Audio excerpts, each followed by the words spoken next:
After the divorce, I turned my ex-wife into an obsessive, let's get a divorce. Here's a $100 million.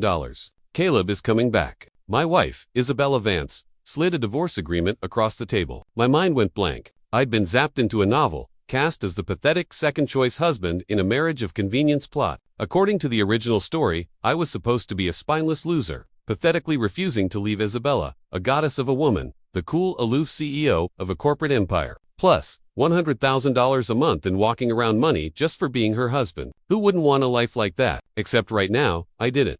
3 years of a contract marriage and I couldn't even touch her. All because she had a flame burning in her heart for him. Caleb Hayes. To her credit, her moral compass was solid. She wouldn't physically cheat on me, but a mental affair is still an affair. Fine, I couldn't really complain. It was a contract. She paid her dues. Smack, smack, smack. I slapped myself 3 times, cursing internally. This is what you get for binging those trashy romance stories online. This is what you get. The spineless husband, the cuckold, his greatest weapon, a pathetic, I don't love you anymore. How humiliating. This wasn't even a redemption story. Because the name Isabella Vance was never associated with the word regret. Even if she did feel it, she'd sooner die than admit it. A groveling ex. No chance. Isabella Vance doesn't grovel.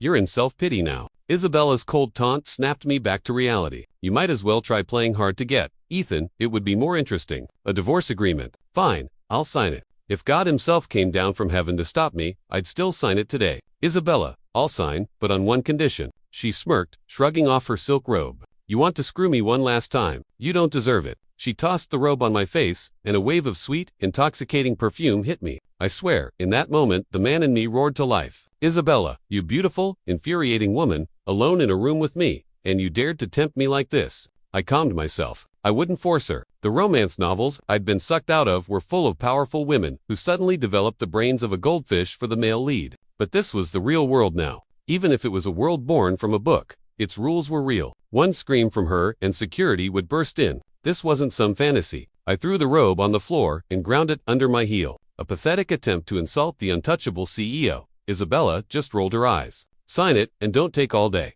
I saw the Ice Queen in public, but at home, in front of me, she was this crude. I was her contract husband, but I was also her lapdog. And you don't care about a dog's dignity, do you? To be fair, for all her arrogance, she'd never truly humiliated me. No whips, no kneeling, no forcing me to act like her precious Caleb. She had a baseline of decency. But over 3 years of living together, she'd grown comfortable ordering me around, washing her lingerie, giving her massages, even running her bath. I could look, but I couldn't touch. 3 years, and I still hadn't consummated this marriage. Pathetic. But now things were different. I wasn't that spineless fool anymore. I picked up the pen. The terms of the agreement were already burned into my memory. $100 million in cash, a villa on the water, 2 luxury cars, and a couple of commercial properties. The original guy didn't sign because he thought he loved her. I didn't, and with a payout like this, I'd sign it from my deathbed. Ethan Miller. I scribbled my name and pressed my thumbprint onto the page. Perfect. A faint smile touched Isabella's lips. A flicker of appreciation in her eyes. Not bad, Ethan.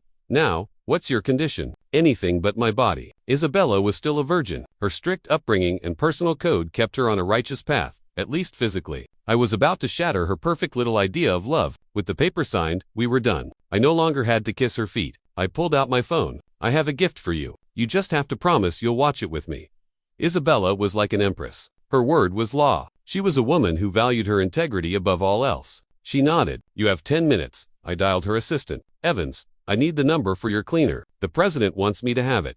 There was a pause. You have 1 minute. Isabella's expression hardened. What are you doing? The cleaner was the kind of fixer the elite kept on retainer. The kind of person who handled problems that existed outside the law. If I had ever tried to force myself on Isabella, I would have been handed over to them, torn to pieces. I didn't say a word, just waited. A moment later, a number buzzed on my phone. At the same time, Isabella's phone rang. It was Evans. She answered, listened, and just said, I know. It was a Miami number. I called it and put it on speaker. A gruff voice on the other end seemed to know who I was.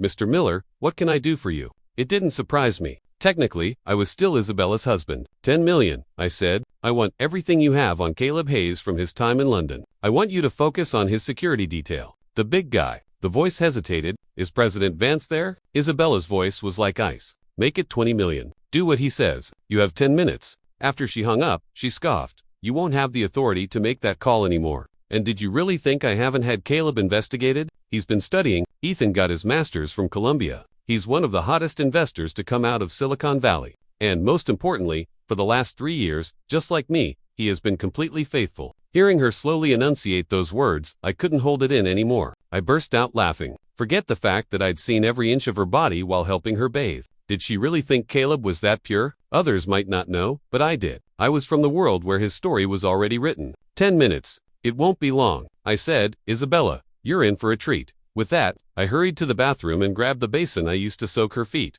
You didn't put any water in it. I rolled my eyes. We were getting a divorce. Only a dog would still be washing her feet. I was getting it because I had a feeling she was about to be sick. She clearly figured it out. She allowed a cold laugh. $1 million.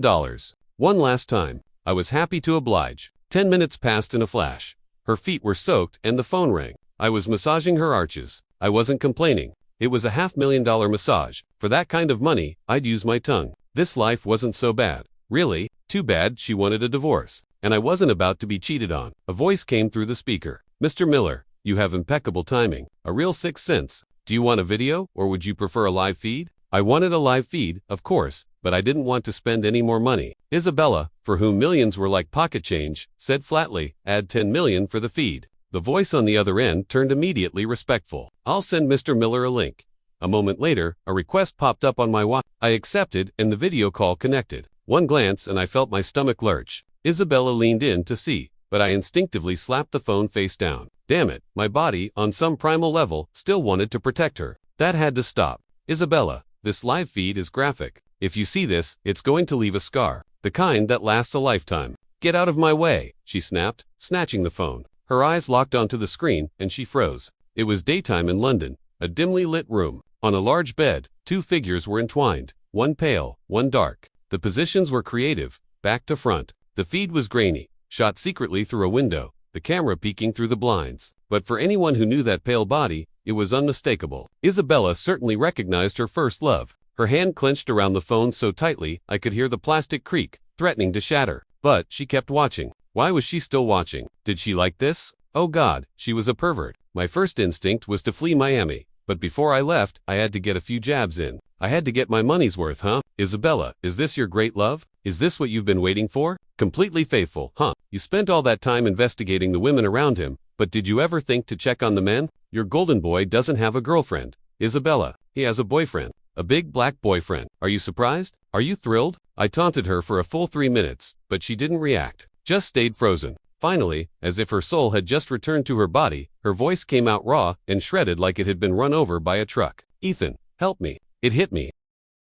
She wasn't mesmerized. She was paralyzed with shock. Her body had locked up. I wanted to laugh, but I didn't dare. I couldn't pry her fingers from the phone. The tension had turned her muscles to stone. It took several long moments of massaging her hand before I could get it free. I ended the call, saved a short clip, uploaded it to my private iCloud, sent it to a burner account, and then wiped all the tracks. Only then did I help her onto the bed, resuming the massage to get her limbs working again. This might be the last time I ever touched this soft, fragrant body. What a waste. That video was going to do a world of damage to Isabella. It could turn her into a man-hater, or maybe a hedonist who didn't discriminate. Or maybe she'd retreat into herself, a lonely nun for the rest of her life. But I didn't regret it. She had mocked my love, so I would destroy hers. An eye for an eye. Now we were even. Blah. The second she regained control of her body, she sat bolt upright and vomited directly at me. I had no time to react. I was covered head to toe. Perfect aim. Isabella, what the hell? I stopped. The woman in front of me was crying. Isabella Vance, the untouchable,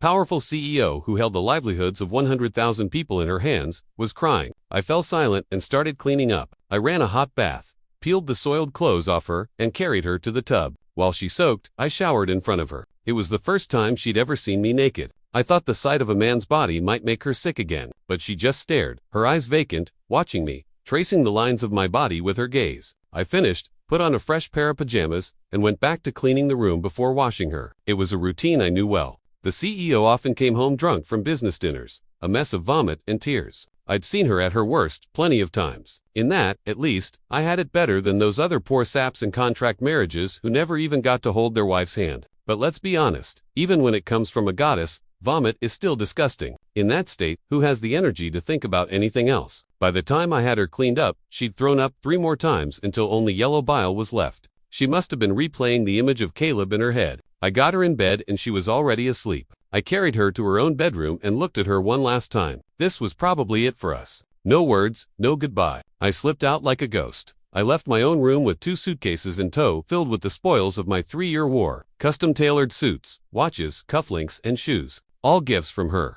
As for the money and property, Isabella wouldn't go back on her word. Evans would probably contact me tomorrow. I had a small 3-bedroom apartment about 15 miles from Isabella's villa, which I'd bought with the money I'd saved over the past 3 years. Isabella knew about it, but I also knew her pride would never let her show up at my door. Logically, I should have taken the money and run far away. But the thought of landing in a strange city with that much cash felt like painting a target on my back. Better to stay in Miami. I could still use the lingering shadow of my connection to Isabella to live a quiet life. And in a few years, when Vance Industries inevitably imploded, I could disappear. Then I slept like a rock and woke up at 10 o'clock in the morning. Life without having to wait on Isabella was bliss. I turned on my phone. Dozens of missed calls and texts. All from Chloe Foster, Isabella's best friend. Not a single call from Isabella. Of course, the heartless woman. All those trashy novels about regretful CEOs chasing after their ex. A woman as proud as Isabella would rather die than lower her head. Well, I wouldn't either. So, I turned my phone off again. In 30 days, I'd meet her to finalize the divorce, and that would be that. But you can't always get what you want. Chloe Foster found me. Ethan Miller, you useless piece of crap. What did you do to Isabella? Looking at her, I felt a wave of nostalgia. The person I used to fear most wasn't Isabella, but the woman standing in front of me. Don't let her petite frame fool you. Chloe was a force of nature, a pint-sized hurricane. Anyone else could call me spineless, and I'd get angry. But from her, I just had to take it. A year into my marriage, Chloe had gotten Isabella drunk and tossed her into my bed. A deliberate setup. And what did I do? I just held her while she slept. That was it. From that day on, Chloe wrote me off as a complete waste of space and never tried to play matchmaker again.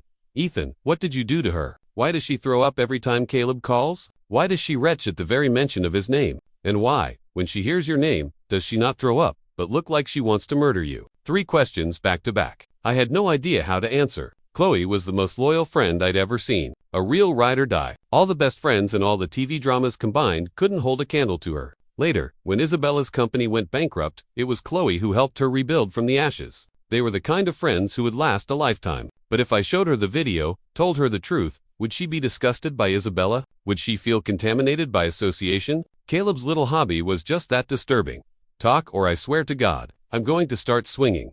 Seeing her raise her fists, I quickly threw my hands up in surrender and squeaked. Squeak. Oh, you think this is funny. Her fist, the size of a dinner roll, finally connected. It felt like being pelted by hail. It kind of hurt. 5 minutes later, a winded Chloe tossed a black card at me. 800 grand. You got 9 more of those coming. $10,000 a punch. Totally worth it. Now, talk. What did you do? Did you come in her mouth or something? Some other disgusting stunt? I thought about it and decided to just tell her. I was done with these rich, crazy people. Chloe, last night I made Isabella watch a live stream about Caleb, and after that, she started throwing up a lot.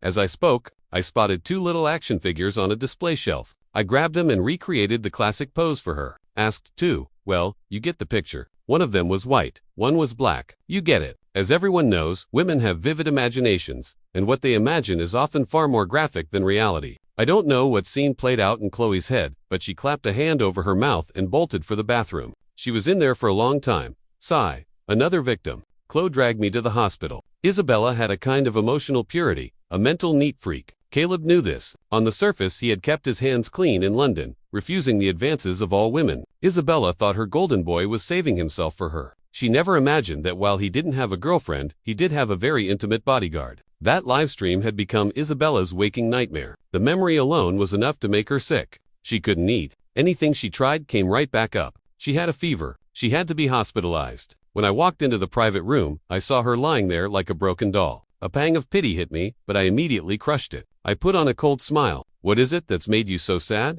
Tell me all about it. I could use a good laugh. Isabella didn't even have the energy to argue. She just stared past me. Chloe, however, was not pleased. She grabbed my ear and twisted hard. I brought you here to help her. You say one more mocking word and you can give me my money back. I grinned. Take my money. You'd have to pry it from my cold dead hands. It's a psychological problem. What am I supposed to do? Go find Caleb and bring him here. Wretch. At the sound of his name, Isabella instinctively gagged. But after a day of not eating, only a little clear fluid came up. Ethan, just go, she whispered. And remember, never say that name in front of me again. If you do, I'll have you handed over to the cleaners. I felt wronged. What did I do? I warned her before I showed her the video. Does she really want to destroy me over this? Chloe sighed beside me. She hasn't eaten all day. The suite has a small kitchen. Can you make her something she likes? The hospital was owned by the Vance family. This VIP suite was nicer than most five-star hotel rooms. I called the house manager, and 10 minutes later, fresh ingredients arrived.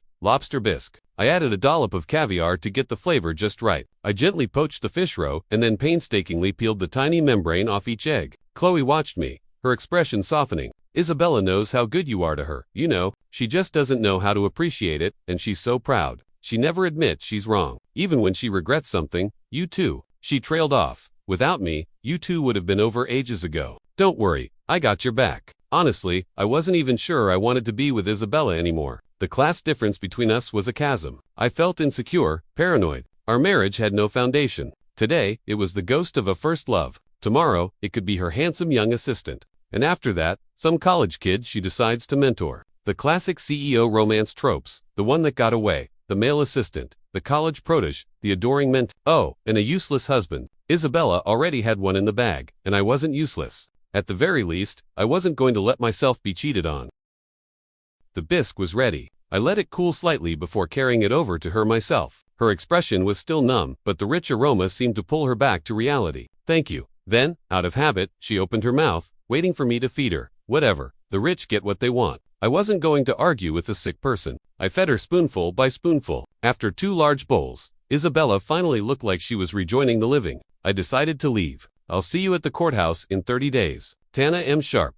I paused at the door. By the way, Isabella, a storm is coming. Is Vance Industries ready for it? How much longer do you think the 5-year-old secret buried under the Biscayne Point project can stay hidden? Without waiting for a response, I pushed the door open and left. My exit clean and final dot, as someone who knew how the story was supposed to go. I hadn't planned on getting involved in Isabella's bankruptcy, but right now, we were still linked. The divorce wasn't final. That $100 million check hadn't cleared, and the properties weren't in my name. According to the original plot, Caleb was due to arrive in Miami this evening, and in 2 days, he would start coming after me. The Hayes family was also a major power in Miami. For now, I still needed Isabella's protection. After I left, my words left Isabella stunned. The secret of that land deal was known only to a handful of top executives at Vance Industries. How did Ethan know? What was he implying? Was someone planning to use that secret to destroy the company? Slowly, Isabella regained her composure. That secret alone wasn't enough to bring down Vance Industries. The company had its share of skeletons in the closet from its years of growth. Her father and she had been working to clean things up, but mistakes, even when corrected, leave traces. They wouldn't survive a full-blown investigation. Chloe, I have to get out of here, she said. Ethan's right. A storm is coming. Chloe didn't know the details of the Biscayne Point secret, and she didn't ask. But seeing Isabella's urgency, she understood someone was targeting them. The easiest way to destroy a fortress is from the inside. Isabella was the perfect target. Over the years, countless men had tried to get close to her, using every trick in the book. What they didn't know was that powerful families had their own ways of dealing with such schemes, especially the old cliché of a staged rescue. Wealthy families were paranoid about that. You try to play hero, and they'll dig up your family history for 18 generations. Maybe only in cheap dramas did people still fall for the save my life, I'll marry you routine. Chloe had been about to comment on the coincidental timing of Caleb's return, but remembering Isabella's violent reaction to his name, she stopped herself. Isabella, I think you should ask Ethan to come back after what he said and what he did yesterday. He's not a spineless loser. He really loves you. A flicker of warmth crossed Isabella's icy gaze, but her tone remained cold. I know he's capable, but he can't come back. Not yet. The only way he's safe is if he's outside, away from the Vance family. Chloe's eyes widened in understanding. So, you're divorcing him to protect him. Isabella paused. It was a good excuse, but she disdained lying. That's part of it. The other part is, I really did still have feelings for that person. Now, I think it was just nostalgia for my youth. The wise don't fall in love. That saying is true. You're always chasing what you can't have, and you ignore the person who loves you most, right beside you. If Ethan wants to leave, I'll let him go. Chloe stomped her foot in frustration. That was Isabella. All right, proud to a fault. Back at Vance Industries headquarters, Isabella's mind was in turmoil. She knew she was sick. Before she could even begin working her first order to her assistant, Evans was sharp and clear. Schedule an appointment with Dr. Anya Sharma at Miami Mind and Wellness. And from now on, the core security team is to be all female. The second and third perimeters can have men. My drivers are to be female, and no men are allowed in my office. Also, if that person from London returns, He is not to come within 100 yards of me. Evans jotted down the notes, her mind reeling in shock. What had happened to the president? It sounded like an extreme case of misophobia, but so severe that she couldn't even be around men. As for that person, after 5 years as her executive assistant, Evans knew exactly who she meant. She never thought she'd see the day the president refused to see him, banned him from even getting close. What was this new strategy? After giving her orders, Isabella opened a file on her desk, but her thoughts were on Ethan's warning. The Biscayne Point project had been developed 5 years ago. The secret was buried deep beneath a skyscraper. Now, who would use that to attack them? She knew Ethan. She knew he wouldn't lie to her about something like this. The calm before the storm, she whispered. At Miami International Airport, Caleb Hayes stepped off the plane and frowned. The person he expected to see wasn't there. Something was wrong. He and Isabella had agreed yesterday that she would pick him up. His calls before boarding had gone unanswered. He'd thought she was planning a surprise, not that he'd be left standing here alone. Was it that contract husband of hers, refusing to cooperate with the divorce? Caleb let out a cold laugh. The main character was back on stage. Did the understudy really think he could stick around? The nerve. He pulled out his phone. Hey, it's me. Find out where Isabella Vance is. Miami was a big city, but it was also a small town. The elite circles all ate, played, and partied at the same handful of places. Soon, Caleb's phone rang. You're telling me Isabella is pregnant? The voice on the other end was frantic. That's impossible. She told me her husband has never even laid a finger on her.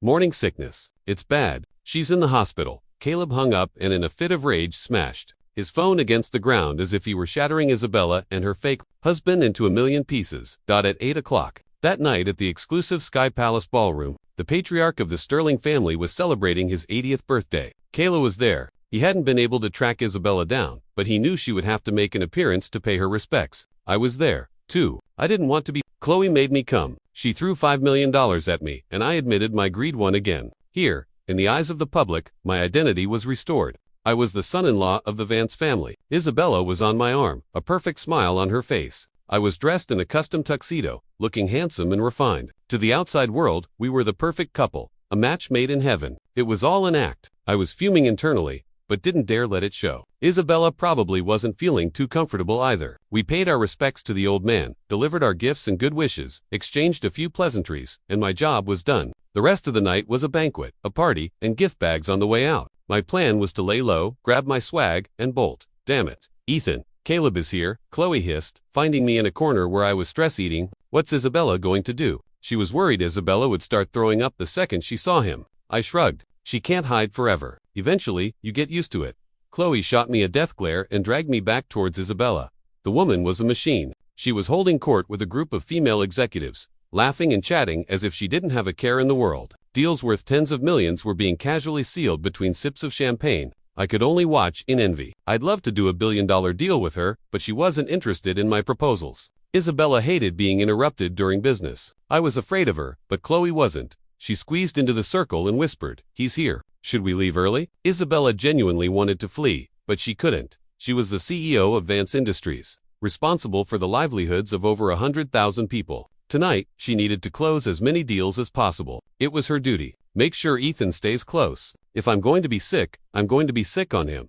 Chloe was speechless. Are you even human? Isabella gave him a mysterious smile. You don't understand. He has unique tastes. Here's a check for $1 million. You won't even be mad. Chloe just stared. You two are a match made in hell. A couple of psychos. Caleb made his rounds, paid his respects, and then spotted Isabella. She was always the brightest star in any room. He had planned to go straight to her, but seeing her deep in conversation, he stood back, waiting patiently. A smile played on his lips, his eyes a mixture of adoration, pride, and a hint of derision, as if Isabella wasn't just his beloved, but also his most valuable employee. And his gaze shifted, and he saw me, Ethan Miller. Caleb couldn't resist. He grabbed a glass of champagne and sauntered over. Ethan Miller. I'm Caleb Hayes. I pretended not to know him, giving a polite nod, but saying nothing. We'd never actually met, after all. A few of Caleb's friends, all from the same privileged bubble, gathered around, knowing exactly what he was up to. One of them, a smarmy guy named Preston, smiled. Mr. Van Sinla, your cuff is a little wrinkled. Did the maid miss a spot? I gave a thin smile, the little prick mocking me for being poor, trying to humiliate me. Preston, I said calmly, the road back to the trailer park is a long and winding one. If you're not careful, you might just trip and fall.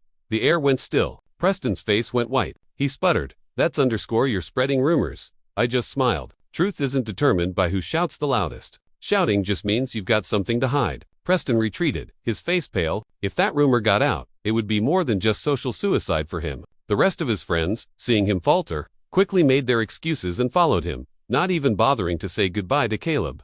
Caleb was furious. He hadn't expected me to scatter his backup with a single sentence. He moved closer and, feigning an accident, knocked a glass of wine out of a passing guest's hand. "Oh, terribly sorry," he said, not looking at the guest, but at me. "Mr. Miller, would you be a dear and clean that up? I really must go have a chat with Isabella. You wouldn't be so petty as to refuse to help, would you?" I kept a smile plastered on my face while mentally picturing myself punching him through a wall. He wanted me to clean up his mess while he went ahead with my wife. The audacity, his intentions were venomous. If I bent down to clean it, I'd be playing the servant in front of everyone. I was representing the Vance family. Every action reflected on them. I smiled sweetly and refused. "I'm sorry, I can't.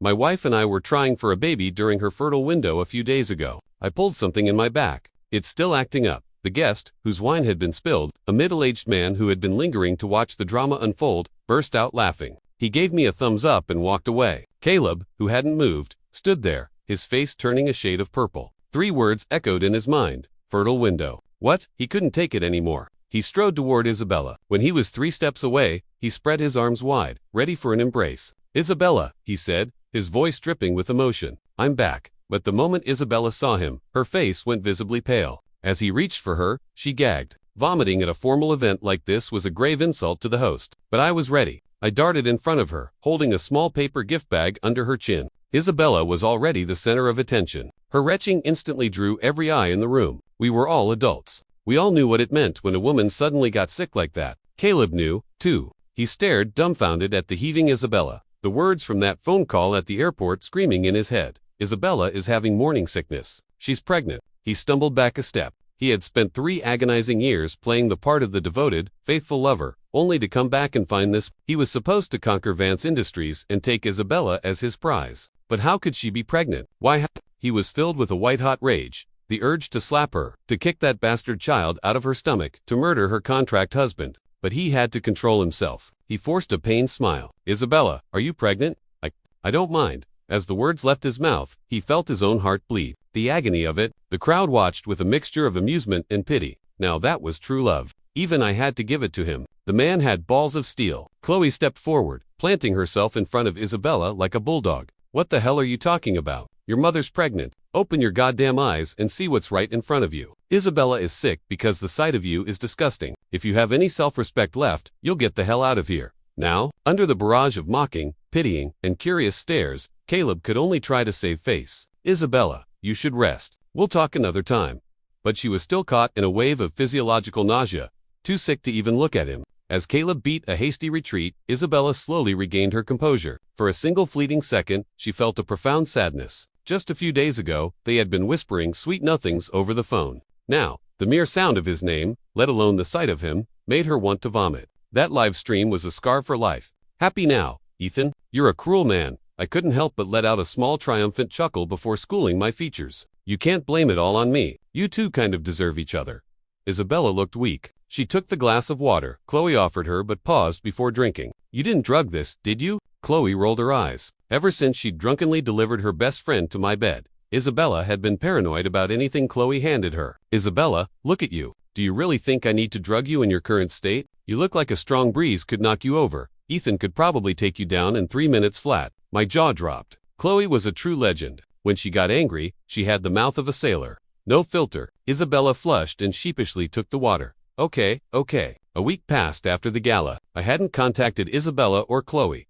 I had nothing to do all day. I thought about getting a job, but I knew I couldn't handle taking orders from a boss, especially since no boss would pay me as much as Isabella had. So, I decided to become my own boss. I started making I was from another world after all. All the hit songs from my reality were unknown here. Plagiarism, here I come. I spent a little money, hired some producers, and recorded a few tracks. A few days after uploading them, I was already a minor The royalties from the streaming platforms were surprisingly good. I never knew making money could be this easy. I'd never have to bow and scrape before Isabella again. As for Chloe, I was going to pay her back with interest. I thought my good days were here to stay. Then one night, I went to sleep in my apartment and woke up somewhere else entirely. I was back in Isabella's villa, in her massive, soft, fragrant bed. It would have been perfect if my arms and legs weren't chained to the bedposts. Okay, I admit it. I still shamelessly wanted her. You're awake. Ethan, don't blame me for this, she said, her voice a low murmur. She was sitting on top of me, wearing only a silk nightgown. She had nothing on underneath. I was completely naked. The morning sun was waking the world and my body was answering nature's call. You've gotten so thin, I said, the words slipping out before I could stop them. What are you doing?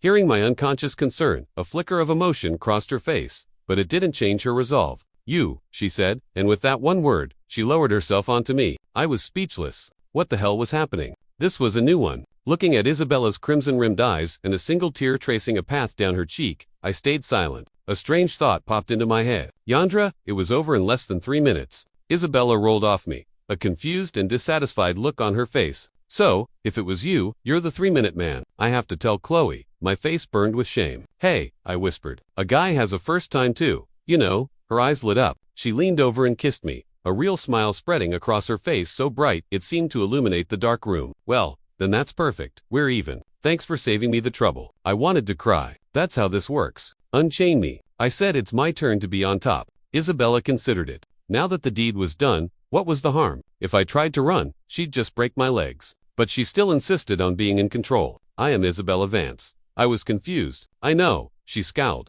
Isabella Vance is never on the bottom. I had to placate her. I know, my empress. How about I teach you a few new tricks? They feel really good. Really? I thought this was your first time. Idiot. But I've had excellent teachers. Japanese teachers. Fine. But if it doesn't feel good, I'm going back on top. This time, she agreed. After a 10-minute break, I asked her what the hell was going on. It turned out, I had dug this pit myself. Isabella was sick, a psychological illness, and I was her medicine. Because of that live stream, because of Caleb, she had developed a deep-seated aversion to physical contact with men. She had seen several therapists over the past week. The consensus was that the only cure for a sickness of the heart is the person who caused it. And I was her cure because she wasn't repulsed by my touch. She didn't hate my body. As for why she needed to get pregnant, that was my fault too. The rumor had spread like wildfire through Miami's high society. Isabella Vance was pregnant. It was a lie, but too many powerful people wanted to make it true. Her father, her mother, the shareholders of Vance Industries, their business partners. The power of gossip was a force of nature,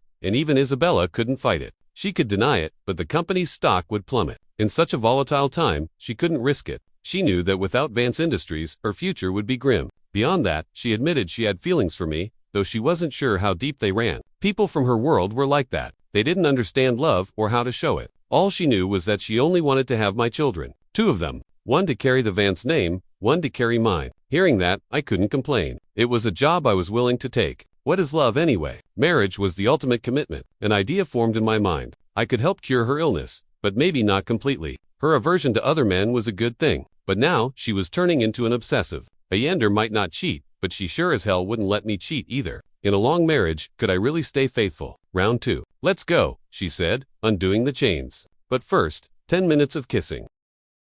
We need to do this a few more times. I'm ovulating today. What could I say to that? My actions spoke for themselves. For 3 days, we barely left the bedroom. Isabella visibly bloomed, the gauntness in her face replaced by a healthy glow. On the 4th day, when she walked into her office, employees whispered among themselves, the president had changed. She looked radiant, like she'd been revitalized. On that 4th day, I also emerged from the villa. My legs were trembling, and I felt like a strong gust of wind could knock me over. The dark circles under my eyes would put a panda to shame, but I had to get to the recording studio. My career couldn't wait. Meanwhile, Isabella was in deep trouble. A letter had arrived from Caleb. He hadn't been idle this past week, but Isabella had blocked his number, blocked him on every platform, and refused messages delivered by mutual friends. His emails went to spam, and any packages sent to her address were returned to sender. When he tried to approach her in person, he couldn't get within 100 yards. So, he resorted to sending a letter disguised as an official business document. He'd written several, all unanswered. Now, the gloves were off. He was done playing a heartbroken lover. His true colors were showing. He was threatening her with 2 documents. One detailed how 5 years ago a Vance Industries subsidiary had knowingly damaged and covered up an archaeological site during the development of the Biscayne Point project. The other detailed how the company had falsified soil toxicity reports for another major development in the city. Isabella stared at the files, sitting motionless for hours. Caleb's threat was both laughable and disgusting. He was no longer demanding she divorce me. Now, he was demanding she bear his child. He'd figured out that the sight or sound of him made her physically ill and had guessed she knew about his history. So, he just wanted a child. With a child, he'd have a legitimate reason to get his foot in the door at Vance Industries. Then, he could leak a few more scandals, tank the stock, orchestrate a hostile takeover, and finally bankrupt the company. Once his family had swallowed Vance Industries whole, they would be the undisputed kings of Miami. And then, who would dare laugh at him if he chose to come out? His plan was meticulous. Its execution, however, had been slow. 3 days had passed since Isabella received Caleb's letter. Today was the deadline. We were in the study of the Vance family mansion. Her father, Robert Vance, her mother, Isabella, Chloe, and me, the unexpected guest. Normally, I wouldn't be allowed in these family strategy sessions, but this time, Isabella insisted. She said I was part of the family, the man of the house, the future father of her children. With an introduction like that, I had to show up. Her parents, having learned what I'd done, looked at me with new respect. They treated me like their own son. In that case, I decided not to hold back. Dad, Mom, Isabella, and Chloe, I began. What I'm about to say is confidential. It's information I paid a lot of money for. It's solid, but you should verify it yourselves. With that disclaimer, I began. Dad, your executive assistant has been sleeping with your fifth mistress for the last 5 years. And before she was with you, she worked for the Sterling family. Robert Vance stood up, ready to argue, but I held up a hand to stop him. Your cousin on the board, Uncle Gene, is planning to sell his 5% stake at the next meeting. A few other board members are on the fence, but will likely follow his lead. And someone is already shorting your stock. I took a sip of tea while Robert made a few calls. With each one, his face grew darker until it was the color of thunder. He was trembling with rage. I continued. The authorities are about to receive anonymous tips about Vance Industries. About you, Dad, and about you, Isabella. And you too, Mom. Her mother was shocked. Me, I've been retired for 10 years. It's not a huge deal, I reassured her. It's about the gambling debts you've been paying for your brother all these years and the loans you've co-signed. The numbers are getting bigger. You should be prepared. She slumped into a chair, her face ashen. Robert Vance, a true veteran of the corporate wars, simply waved a hand. Keep going. And so, drawing on my memory of the novel, I laid out the entire roadmap of how Vance Industries was supposed to go bankrupt. As I spoke, Robert realized how much was happening that he knew nothing about. Isabella was the same, a cold sweat breaking out on her skin. Honey, how much did you pay for this? She asked, her voice hushed. When we get through this, I'll pay you back double. I smiled. Who said talking about money ruins a relationship? Nonsense.